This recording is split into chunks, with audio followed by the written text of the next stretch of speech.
Hello, everyone. I'm Chris Beesmore, and this is the Chris Beesmore Sports Podcast. If you are like me, you may wonder what your favorite athletes are up to after they leave collegiate sports. If you love volleyball, there's a good chance you may know this name, Madison Lilley, who won many awards, including National Player of the Year and being a national champion. Madison, welcome to the show. How are you doing? Good. Thanks for having me on. I'm excited to be here. Doing good, though. Just living the life over here in Germany. So it's good. Well, before we start talking about your professional career, I brought you on to the show because Sunday marked the 1-year anniversary of UK winning the NCAA title for volleyball. It was the first in school's history and 11th college program to win the title. You accomplished a lot in your 4 years, but how does it feel to be an NCAA champion? I mean, it's hard to even put into words. And the 1-year anniversary was really special. And the group of people that we won the NCAA title with was a really special group. And to reflect on that, and it's crazy that it's already been a year, but to reflect on that and to relive the emotions, it's unlike anything else. And it's really the pinnacle of your sport. You can't ask for much more. So being able to recap the memories and the journey leading up to the NCAA title, now that it's been a year, was special, and it definitely brought back all of the emotions. Mm-hmm. And in the championship game, you played great. You had 53 assists, tying a career high with 19 digs and 3 blocks. You had an impact all season, but how did it feel stepping up in the biggest game of your career? Yeah, well, I mean, I think fortunately for us and our team, we were peaking at the perfect time. And Ali Sumler had an amazing match that night. Avery Skinner had an amazing match. And I mean, really what it comes down to is you don't remember those stats at all. You remember the people and the moment and the celebrations and all of that. So the stats really mean nothing as much as the team accomplishment and the rewards of all your hard work after winning such a big game during the most trying times with COVID and everything. So just to be able to do that with the team that we did was the most special part. And speaking of COVID-19, you had to deal with that your senior season and also playing volleyball in the spring. How did you and your teammates deal with that? Yeah, I mean, it was a lot of adjustments for far more people than just the team. Everyone from administrators to the trainers to the strengths. I mean, everyone in athletics had to shift their perspective. And luckily, we were with a group of people that were completely bought in throughout the whole process. And I think that's ultimately the biggest takeaway from COVID is that you have to be able to go with the flow. And if you want something bad enough, then the sacrifices in order to achieve that goal or beyond that mission, I guess, doesn't matter. It doesn't matter what you're faced with. And I think the group that we did it with was a perfect example of that. So there were definitely sacrifices, but there's not one thing I would change. So. And speaking of your senior year, you only lost 1 game, and that was to 7th ranked Florida. How much did that motivate you and the team to make sure to go out and never lose another game and also win the NCAA title? Yeah, it was a tough 5-set loss at Florida, and I think it was good for us to play in a tough environment. It was good for our underclassmen to know what it felt like to lose and to kind of light that fire. And we came back the next day with a sweep and a victory. So I think it was good for us, and to know what it feels like to lose and to not take winning for granted. And then you also won an SEC title all 4 years of your college career. What did that mean to you? I think it means everything. I think it's the recognition that the program and UK athletics deserves with how much they care for their student athletes and develop them outside of the volleyball court. I mean, we all wanted to play for our coaches. We all really wanted to bring that title back to UK. And again, a 5th year in a row this past season. So it's something that I'm hoping will stay in the program forever. I mean, we continue to bring in great players and great people that want to compete and do special things. So that's the coolest part, is to see that legacy being left and to see that mentality still carried on. Mm-hmm. and I'm glad it's still carrying on. And I'm excited to see what UK volleyball can do in the future. Speaking of last year, you had a total of 7 upperclassmen, 4 seniors, and 3 juniors. Do you think having a majority of upperclassmen really helped the team? Yeah, I mean, I think it's good. I look back to who was on the court and how they led, and people that were off the court and how they led. And we really were a really balanced team as far as leadership goes, which I think is a really special thing for underclassmen to feel like they can speak up and lead regardless of their role or their age.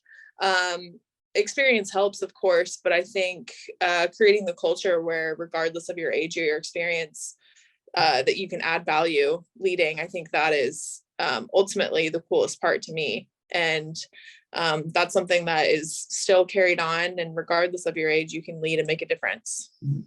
And when you were a freshman, who do you think brought the culture for, the upperclassmen? Was it the head coaches or the upperclassmen whenever you got onto campus your freshman year? Yeah, my freshman year, our seniors were Kaz Brown, Darian Mack, Emily Franklin, Harper Hempel, Ashley Dushek, and the fact that I was able to name them that quickly without, really even thinking twice goes to show how special they made that impact as seniors. So I think ultimately it's a pretty player-led gym, and to be able to foster that culture within the players themselves is something that is pretty rare to find in collegiate athletics, and something that I'm very grateful that Kentucky has fostered. Mm-hmm.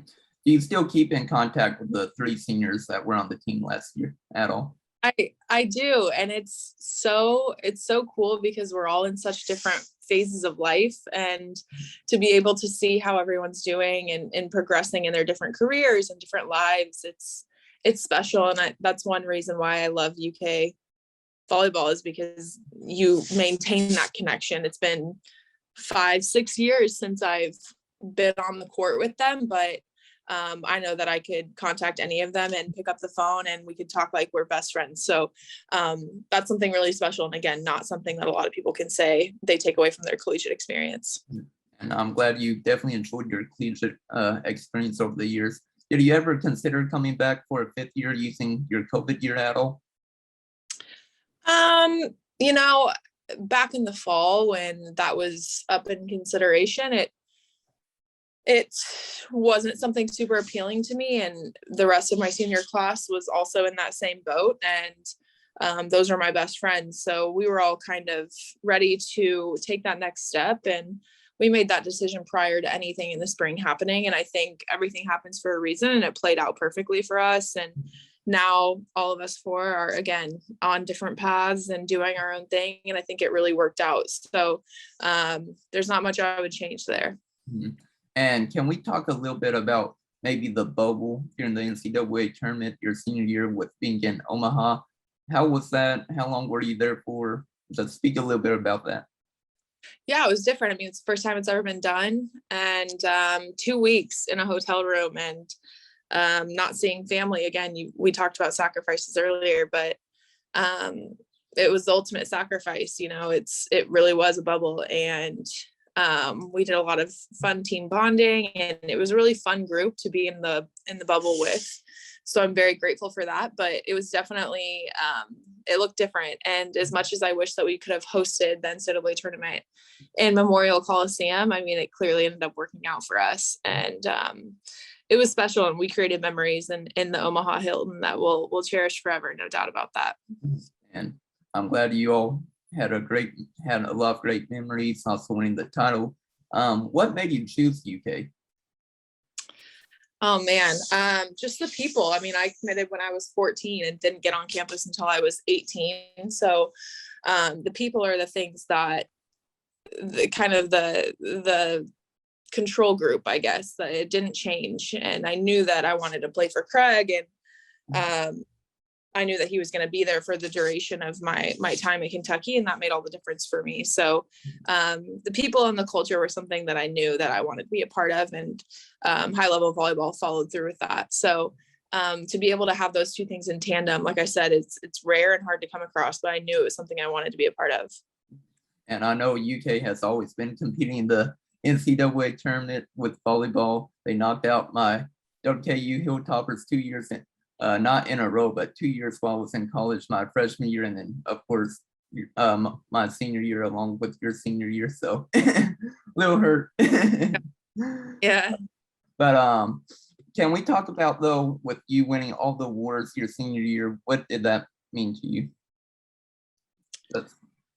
Yeah, I mean, it's obviously an honor and it's a lot of really great recognition, but I mean, I don't sit here and think about that nearly as much as I sit here and think about the people that I did it with and the memories that come along with that, and the grind that it took and all the hard work that it took. And I think that all of that comes with your teammates pushing you each day. And Craig always says you're only as good as the person next to you. And I truly believe that because, like I said, lots of sacrifices were made, but I couldn't have done any of that without my teammates and without my coaches pushing me and making all of that possible. So it's definitely not an individual sport. I don't play tennis, never want to play tennis. It's a team sport, and our collective group, the power of 15 or 16, I don't even remember how many of us were on our 2021 roster, but it's the power of that. And on top of that, all of the strength coaches, our trainers, our athletic directors, all of that, director of ops. I mean, it goes so far beyond just performance on the court. And I'm really thankful that I had the relationships that I did with all of those people across the whole spectrum, because again, it's hard to find and it's rare. And I wouldn't be able to sit here and miss it as much as I do if I didn't have those special connections and special relationships. It sounds like definitely the team was definitely close with the coaches and teammates, and that's always great to hear. So now let's talk a little bit about your professional career. What have you been up to since college? Yeah, so professionally in Germany, and right now we are actually in the finals for the first time in club history, so that's really exciting and really special. It's definitely different than college volleyball, and I've been very humbled throughout the process of learning what it's like to be a professional, but still playing volleyball, still competing. I think the drive to compete and play at an elite level is something that is hard to just snap your fingers and lose the desire to do. So it's been really special, and I'm really grateful I've had the opportunity to play at such a high level over here in Germany. And can you speak about the tournament run or playoff run? I know you just mentioned you're in the finals. How has that been like, the playoff atmosphere? Yeah, it's really cool. So the top 8 of our league play in playoffs. So we played in the quarterfinals, which was the best 2 out of 3, and then the semifinals 2 out of 3 as well, and then made it to the finals, and it's the best of 5. So we're competing over the course of a couple of weeks to bring home the German Cup Championship, which is a huge honor, and we're looking to create more history for our club. And yeah, like I said, it's just really special to win and to compete at a high level and play against some of the best players in the country. So really grateful for that, and it's been really fun. And can you mention, how was your first ever professional game ever like? Yeah, I mean, it's different. You're playing against 30-year-olds, and it's pretty physical, and the IQ is really high, and it's good volleyball. So I've gotten to experience a lot of different types of matches in Poland and in Italy and here in Germany, obviously. So you get exposed to a lot pretty quickly, and it's special. Like I said, it's pretty physical, so it's no joke over here, and takes another layer of discipline and accountability to take care of yourself, and that aspect is pretty different than college. But like I said, it's special, and it's an opportunity that a lot of people don't get. So I'm very grateful. Do you have any player from like the NCAA, like college teams, on your team at all? Yeah, our other American, Lauren Page, she graduated from University of Oregon in 2019. They made a really good playoff run in the NCAA tournament her senior year when they beat Minnesota at Minnesota, I believe. So her and I have a lot of fun together. We reflect on our days in college a lot. So that's been fun. Well, I'm glad you can have a college connection with the Oregon player. I forgot who you just mentioned. I apologize. But can we talk a little bit more about the struggles you've seen playing overseas? I know you said it's a little bit more physical over there. Just talk about a little bit more. Yeah, I mean, I think the accountability factor is probably the biggest thing. You don't have people checking in on you or making you go to treatment or making sure that you eat right. I mean, it's all on you, and you are a professional. You're in charge of yourself now. So that's definitely one of the biggest adjustments. And I think on top of that, you have the language barrier. You have people from all over the world that you're playing with, as opposed to meeting someone from Indiana. I mean, I'm meeting someone from Serbia. So it's completely different. You can't really even describe it unless you experience it firsthand. So like I said, it's been humbling, and there have definitely been learning curves here and there, but I mean, that's part of it. And that's the big reason why I wanted to play overseas, because it forces you out of your comfort zone, and it definitely has done that.